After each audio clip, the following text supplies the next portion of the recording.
4 years ago, I was in the attic of my New Jersey home on a beautiful sunny Sunday afternoon, packing up boxes for my big cross-country move to Asheville. Yeah, let's give it up for Asheville. It was slow going, though, I'll have to admit. For one thing, I didn't know what I would need in my new life. Does anyone really know?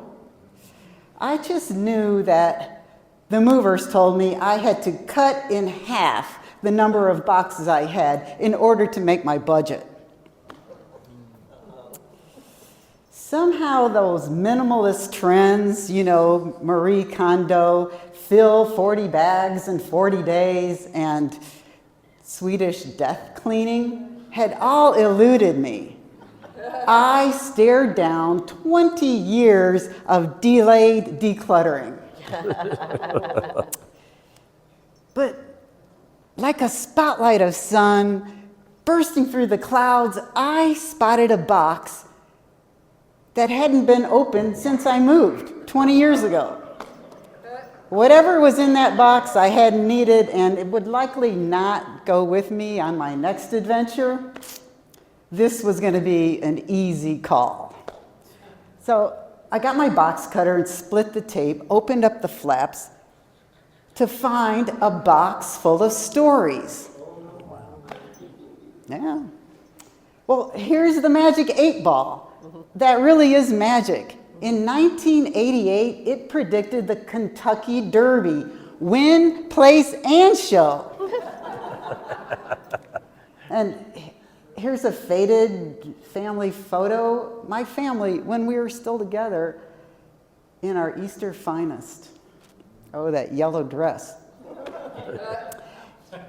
And a brass whistle from when I coached junior high girls basketball. It was a disaster.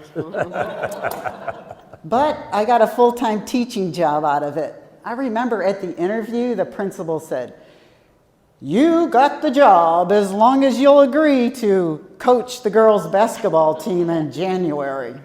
Well, this was June, so how hard could that be? It was really hard. I'll tell you, it took half the season to convince these girls to spit out their gum. And this is just between you and me, okay? We lost a game one time by 100 points. I'm sorry. Oh, man. Oh, and here's the walking Lady Liberty silver dollar, 1922. My grandmother had given that to me. Oh, Pope soap on a rope from when the Pope visited San Antonio. That was a big deal, really was.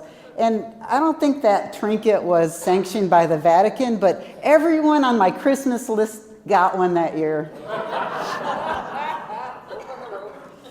Pope soap on a rope, that's right. Not sanctioned by the Vatican.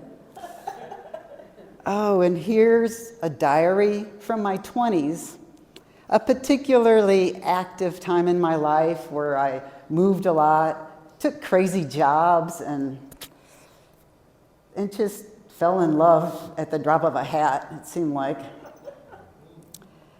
Oh, here's a book of poetry, an obituary, Tammy Cracklaw. We were fast friends in kindergarten. She died in a motorcycle accident in high school. And a singular rosebud from a yellow bouquet wrapped in the thinnest of tissue paper, still with the scent of memories. That scent that told me who I was, where I had been, and what mornings smelled like when I was fresh and wildly optimistic. Oh yeah, I dropped down that rabbit hole of memory and emotion. A treasure trove of items that collectively confirmed a life well lived. Why did I need that? I mean, it was my life, I lived it, but it was just nice to be remembered. And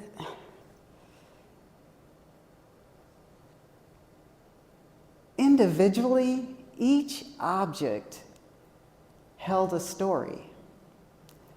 Like the scars on my skin or the skeletons in my closet, one object contained multitudes. And that's the story I'm going to tell you now.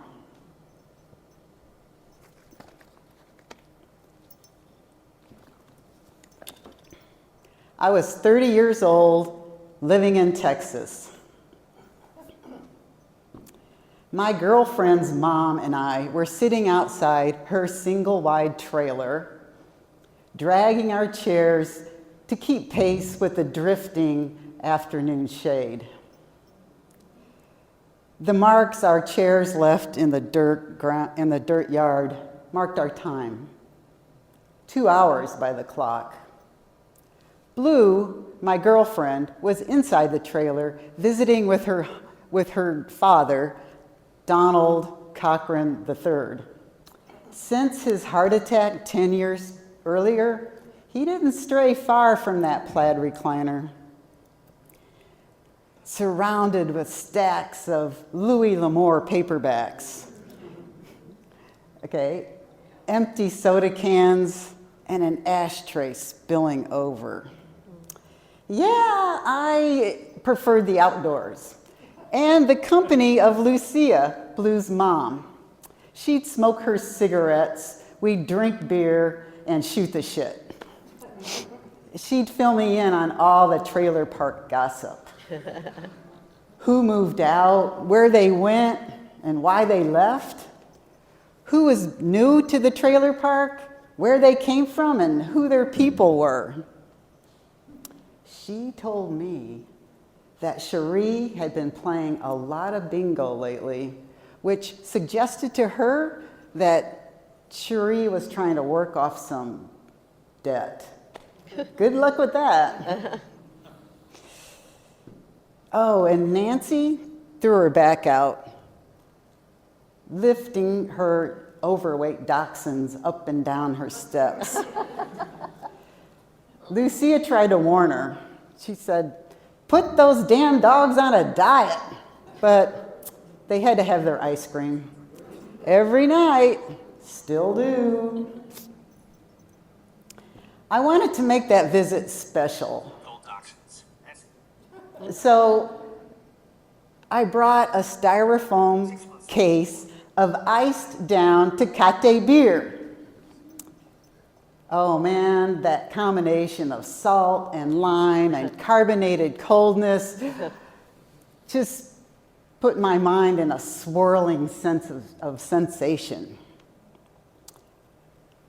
Lucia emerged from the trailer and noticed that I was sipping distractedly at the rim of my beer can.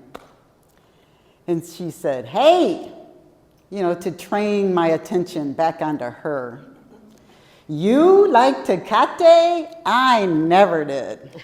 We laughed at the irony of how a Mexican could not like a popular Mexican beer, and I, an American, a Midwesterner no less, did.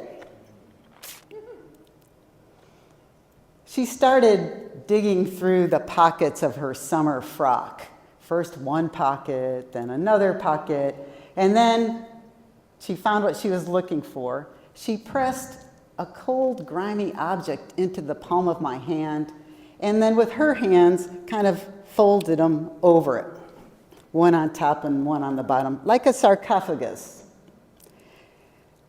And she said, "This," raising and lowering our hands for dramatic effect, "this is worth a lot of money."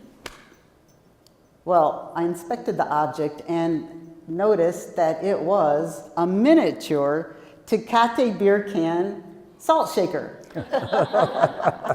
I wondered at the faint rattling sound It was made in Mexico, she said, as if it's imported value added, something. Take it to the flea market, you'll see. Well, my curiosity got the best of me. I popped off the plastic top, and what I saw in that can gave me the shivers. Piled at the bottom was a collection of exoskeletons, like a pair of cockroach wings, 3 flies, and the tail end of a scorpion. Ugh.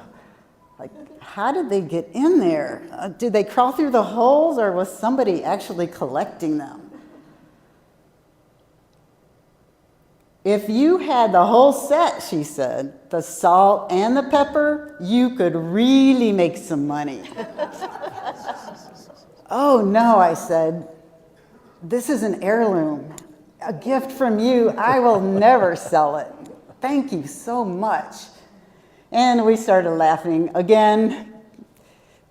After 3 years, we got each other's humor.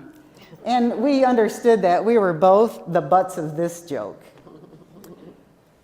After an award-winning 3 years of being her daughter's girlfriend, I was as close as she would come to having a daughter-in-law. And at the end of this 3-year romance that was about to end,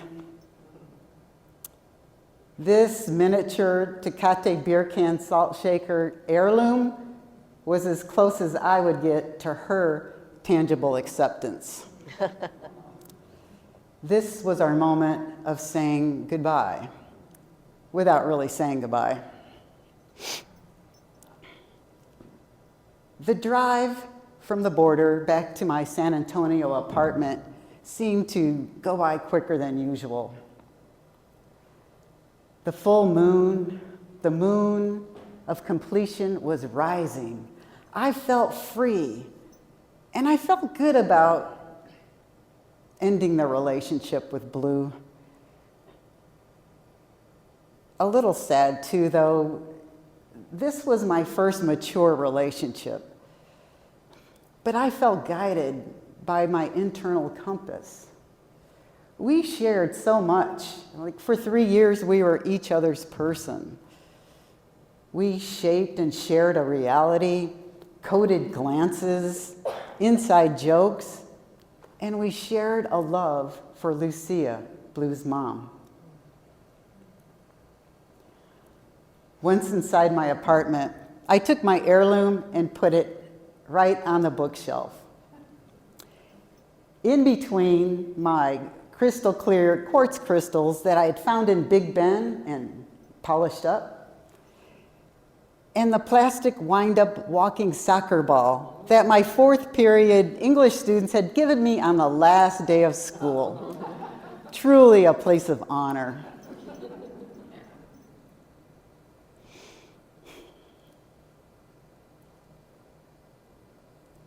I paused with my hand on the light switch, and I panned the living room, looking for my heirlooms someday that I might pass along. What would be my version of the miniature Tecate beer can salt shaker heirloom? And what would it mean? Whenever I tell this story, people want to know about the salt shaker. Do you still have it? Is it worth a lot of money? And I have to tell you, as I get older, my relationship to stuff changes.